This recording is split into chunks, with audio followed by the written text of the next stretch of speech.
Dans la première partie, je vous ai montré ce qu'est une antenne. Aujourd'hui, je vais vous décrire son rayonnement. Deuxième partie. Bidouilleur, salut 8 pistes. Oh mon Dieu. Le condensateur électrolytique. One wire. Bidouilleur, salut. Cette vidéo est la suite de la partie 1 de l'introduction aux antennes. Je vous incite fortement à consulter la première partie si ce n'est pas déjà fait. Je fournis un lien vers cette vidéo dans la description juste en dessous ici. On a vu justement dans cette première vidéo ce que faisait une antenne, soit la conversion d'un signal électrique en ondes électromagnétiques et vice-versa. On a aussi vu quelques animations du fonctionnement d'un dipôle. Aujourd'hui, on va poursuivre notre regard sur quelques antennes élémentaires, mais on va en fait se concentrer sur leur rayonnement, sur la façon avec laquelle elles distribuent leur énergie dans l'environnement autour d'elles. À tout seigneur, tout honneur, l'antenne isotropique. L'antenne isotropique est une antenne théorique. Théorique parce qu'elle rayonne de façon uniforme dans absolument toutes les directions. Et pas seulement à l'horizon, sur 360 degrés, mais vraiment uniformément dans toutes les directions. C'est physiquement impossible de fabriquer une antenne qui radie également dans toutes les directions. Il y aura toujours le point d'alimentation avec une ligne de transmission, le support, qui feront qu'une antenne ne radie pas complètement uniformément dans toutes les directions. Mais alors, pourquoi je vous parle d'une antenne isotropique si elle n'existe pas en réalité? Bien, c'est parce que c'est une antenne de référence à laquelle les autres antennes sont comparées. Regardons le patron de radiation de l'antenne isotropique. Alors, voici les diagrammes de rayonnement d'une antenne. Dans ce cas-ci, c'est l'antenne isotropique. C'est un diagramme qui est polaire. Vous remarquerez, il y a des angles tout le tour. Okay? Donc, c'est vraiment, ça illustre, si vous voulez, l'intensité de radiation, de rayonnement, en fonction de l'angle autour de l'antenne. On a les deux plans, on a le plan horizontal et le plan vertical. Mais on pourrait avoir n'importe quel plan intermédiaire incliné autour de l'antenne. Mais en général, on montre l'élévation et le rayonnement autour de l'antenne lorsque vu de haut. Et c'est ce qu'on a ici. On a lorsque vu de haut et vu de côté, ici, si vous voulez. Alors, graduation en décibels. On le voit bien ici. Le 0 étant ici, dans le graphique présent, mais l'échelle peut bouger. Il faut toujours regarder l'échelle d'un diagramme à l'autre. Ça peut être différent. Alors, on voit ici que l'antenne isotropique, son rayonnement est égal, de même intensité, donc 0 décibels, dans toutes les directions, peu importe sur quel plan on regarde. Et donc, on dira que l'antenne isotropique, c'est une antenne qui a un gain de 0 dBi. I, c'est vraiment pour isotropique. C'est donc notre référence, notre 0, l'antenne isotropique. Et toutes les autres antennes, on les comparera à dBi. Toujours, donc 6 dBi, 8 dBi, toujours par rapport au rayonnement d'une antenne isotropique. L'autre chose à mentionner, c'est que c'est habituellement, ces diagrammes-là s'appliquent habituellement à une fréquence en particulier. Ici, c'est une antenne de 146 MHz. Mais c'est ça qu'il faut saisir, c'est qu'à fréquences différentes, le rayonnement d'une antenne pourrait être différent, tout simplement parce que les éléments sont coupés en fonction de la longueur d'onde, d'une certaine longueur d'onde. Donc, quand on s'éloigne beaucoup de la fréquence pour laquelle ça a été ajusté, bien, le rayonnement va varier aussi. Alors, ces diagrammes-là peuvent être produits soit en faisant des mesures. Il est possible de mesurer une antenne, de prendre une lecture de signal reçu, de faire tourner l'antenne, prendre une autre lecture et ainsi de suite.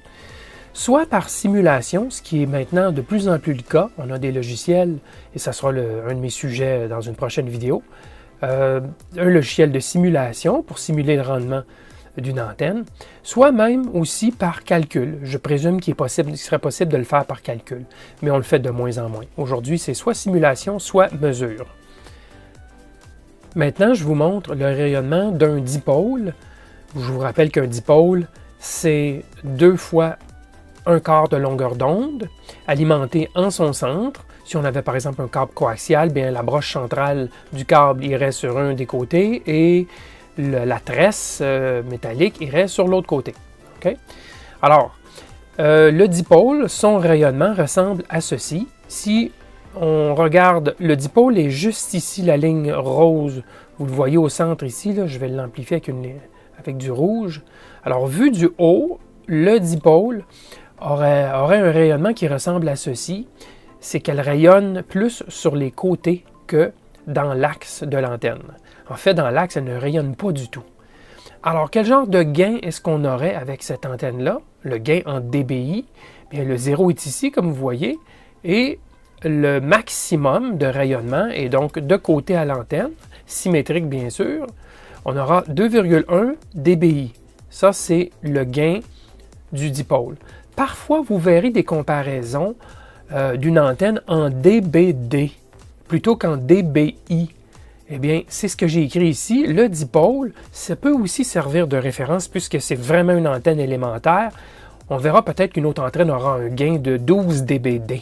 Alors, c'est toujours 12 dB comparativement à un dipôle. Donc, ça sera 2,1 dB de moins. Donc, ça serait 12 dBd ou 14,1 dBi. Alors, c'est une autre façon d'illustrer le gain par rapport à une antenne, mais très souvent, c'est en dBi ce qu'on voit. Alors, ça, c'est le rayonnement. Et vous voyez en fonction de l'angle ici, plus on va vers le centre, moins l'intensité du rayonnement va être élevée. Ça descend à moins 3, moins 6, moins 9 et moins 12. Bon, théoriquement, là, ça irait à moins l'infini ici, donc absolument zéro. En pratique, vous comprendrez qu'une antenne qui a un rayonnement absolument zéro, c'est impossible. Donc, il y aura quand même un peu de rayonnement, mais ça, c'est des simulations sur ordinateur qui ont été faites. Si on tourne puis on regarde le plan sous un autre jour, c'est-à-dire lorsque l'antenne pénètre dans ici dans le dessin. Donc, on voit seulement le bout de l'antenne. C'est comme si on regardait comme ça sur le côté. D'accord? Alors là, on aura un rayonnement, puisque, regardez, on a ici une vue en 3D du rayonnement. Bien, c'est comme si on regardait ici de l'intérieur. Eh bien, on a un rayonnement égal dans toutes les directions, vu de ce plan, vu de cet angle. Mais évidemment, vu de l'autre angle, comme on avait tantôt, vu de l'angle comme ça, bien, on aura ce qui ressemble à un beigne si on le fait tourner sur 360 degrés, ce rayonnement. Alors ça, c'est le rayonnement d'un dipôle. Donc, rappelez-vous, un dipôle rayonne sur les côtés. Rayonnement suivant, le rayonnement d'une antenne Yagi, ou le vrai nom, c'est Yagi-Uda. Je crois que c'était les deux inventeurs de l'antenne. Alors ici, on a un Yagi à 3 éléments, et sur un Yagi, l'élément qui est alimenté avec le câble coaxial, c'est celui du centre, ici. Et il y aura un réflecteur, un élément en arrière, qui sera en fait de longueur quelques pourcentages plus long, et il y aura un élément directeur à l'avant, qui sera quelques pourcents plus court. Et c'est comme ça qu'on va bâtir un Yagi à 3 éléments. Alors, le rayonnement du Yagi, lorsque vu du haut, on voit ici les 3 éléments en rose, bien, favorisera le devant de l'antenne comme ceci. C'est donc dire que c'est un dipôle avec 2 autres éléments parasites ajoutés. Et l'effet des 2 éléments ajoutés, c'est que le lobe qui était tantôt égal sur un dipôle est rabattu presque complètement d'un seul côté, on dira vers le devant de l'antenne, et l'antenne fera son rayonnement dans une direction comme ceci. Et on aura un gain ici de 7,6 dBi. Évidemment, lorsqu'on s'éloigne du centre, bien, on aura un gain qui diminue, diminue, diminue. Sur le côté, habituellement, un Yagi aura un gain extrêmement faible dans le négatif. Et à l'arrière, on aura un petit lobe ici. Ici, on a moins 16,5 dBi. Alors, vous voyez là, la différence. Ça me permet de parler de 2 phénomènes qu'on utilise très souvent.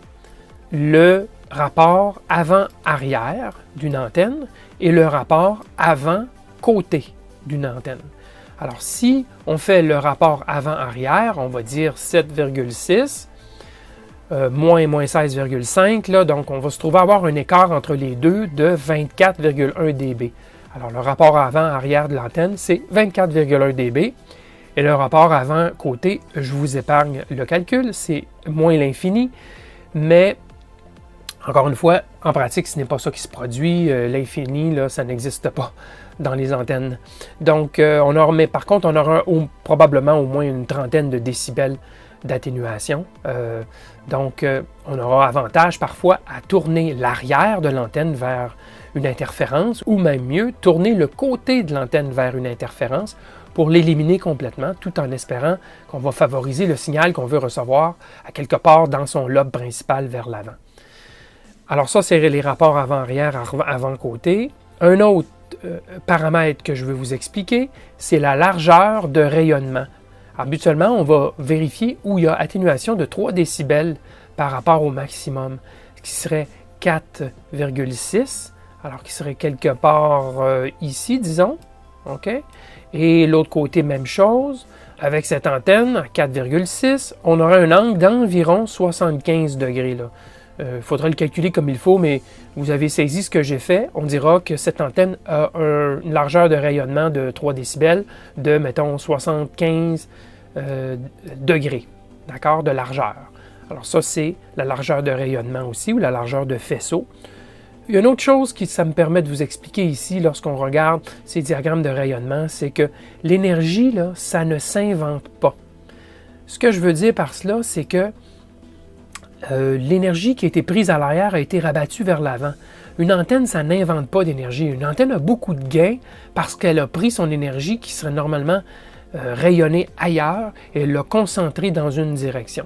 Alors, ça semble simpliste et évident, mais les gens ont tendance à croire qu'une antenne, ça augmente notre performance. Oui, ça augmente la performance dans une direction, mais au détriment des autres directions. Il faut toujours se rappeler ça, parce que de l'énergie, ça ne s'invente pas. Alors, on a vu le Yagi-Uda à 3 éléments. Ben, voici un à 24 éléments. Alors, encore une fois, vous aurez l'élément radiateur, celui qui est alimenté, c'est le deuxième. On aura un réflecteur à l'arrière, comme on avait avant, mais on aura une foule de directeurs qui sont placés en avant. Et en général, les éléments vont aller en rapetissant. Parfois, on va voir une légère augmentation vers la fin, ici vers le devant, mais en général, les éléments vont aller en rapetissant tranquillement vers le devant de l'antenne. On aura donc une antenne qui produira beaucoup plus de gains vers l'avant. Plus on met des éléments directeurs, plus on va rabattre les lobes vers l'avant, au détriment de l'arrière et des côtés. On ira donc chercher une antenne avec un gain beaucoup plus élevé, 15,6 dBi dans ce cas-ci, pour une antenne de 24 éléments. Remarquez que le dessin ici, ce n'est pas une antenne de 24 éléments, c'en est une de 13 éléments, d'accord? Mais c'est le même principe, là. Alors, je vous disais qu'on aura ici une antenne qui aura 15,6 dBi, mais qui aura moins 5 dBi ici, pour un total de 21,4 dB de rapport avant-arrière. Alors, le rapport avant-arrière et le rapport avant-côté, c'est toujours un compromis. Si on maximise le gain vers l'avant en faisant des simulations, il est possible qu'on sacrifie un peu du rapport avant-côté ou avant-arrière pour maximiser le gain. Une antenne, ce n'est pas parfait. Il y a interaction entre les différents éléments.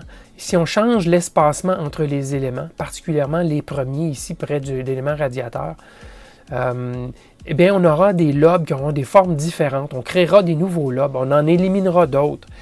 Alors, ce n'est pas toujours évident de dire « Ah, si on augmente un côté, ça va diminuer ailleurs ». Parfois, il peut y avoir réaugmentation d'un lobe. Par contre, on aura volé de l'énergie ailleurs par beaucoup, ce qui fera que, au total, on aura un gain beaucoup plus grand et on aura rabattu le lobe principal aussi pour en faire un plus étroit. Et avec une antenne comme ça, vous vous attendrez évidemment à ce que la largeur de faisceau 3 dB sera beaucoup plus petit qu'avec un dipôle à 3 éléments. Et évidemment, le prix à payer avec une antenne comme cela, c'est, regardez la longueur de ça. Ça, c'est environ 3 mètres de long. Alors, j'en ai de ces antennes-là, j'en ai 4. Et donc, 3 mètres de long, il y a une boîte en plastique ici qui loge un ballon, donc un transformateur à l'intérieur. Et bon, ça nécessite du câble coaxial beaucoup plus long. Donc, vous voyez, c'est toujours une question de compromis. À gain plus élevé, on aura une structure mécanique plus complexe, plus pesante aussi. Bon, et finalement, je vais vous parler de l'effet du sol sur le rayonnement. Jusqu'à maintenant, je vous ai montré la performance de quelques antennes dans un environnement sans les effets du sol. Tout était donc symétrique dans le plan vertical. On n'avait aucune influence du sol. Mais la réalité n'est pas toujours comme ça. Sur les bandes HF, donc jusqu'à environ 30 MHz, les antennes sont malheureusement assez proches du sol. Lorsqu'on mesure la distance au sol en termes de longueur d'onde, d'accord? Présumons que le sol, je le dessine ici, et ça, vous voyez, c'est le bâti d'antenne, et l'antenne sera quelque part, disons, à l'horizontale ici, qui devrait normalement émettre un faisceau droit. Bien, le sol constitue une masse plus ou moins conductrice qui reflète les ondes. Puis les ondes réfléchies viennent se combiner aux ondes incidentes, puis ça aura comme effet de modifier le patron de radiation, de rayonnement de l'antenne. Alors, pour que le sol soit considéré comme ayant peu ou pas d'effet, il faudra que la distance soit de plusieurs longueurs d'onde.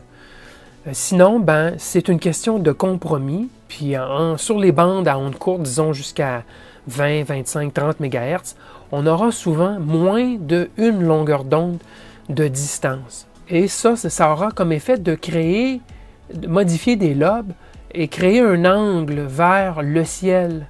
Alors ici, vous voyez, le dipôle avait un rayonnement bien droit, mais par contre, le sol ici, lorsqu'on ajoute le sol, l'effet du sol, bien, on vient de créer deux lobes, on a rabattu l'énergie vers le ciel avec un certain angle, ce qui n'est pas un effet qu'on veut nécessairement dans ce cas-ci.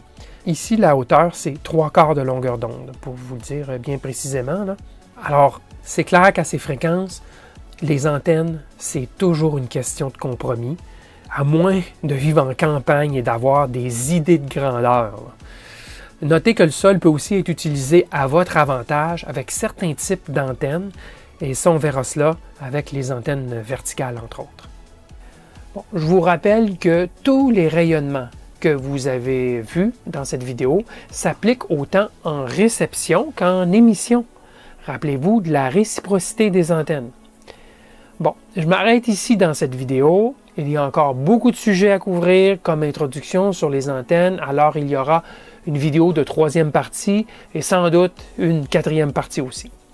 Je vous rappelle que vous pouvez vous inscrire au forum de discussion électrobidouilleur et poser vos questions à une communauté de plus en plus grande, de plus de 500 bidouilleurs comme vous, plutôt qu'à votre humble serviteur qui est submergé de questions et qui ne peut plus y répondre. L'inscription au forum est gratuite et les questions sont beaucoup issues de débutants.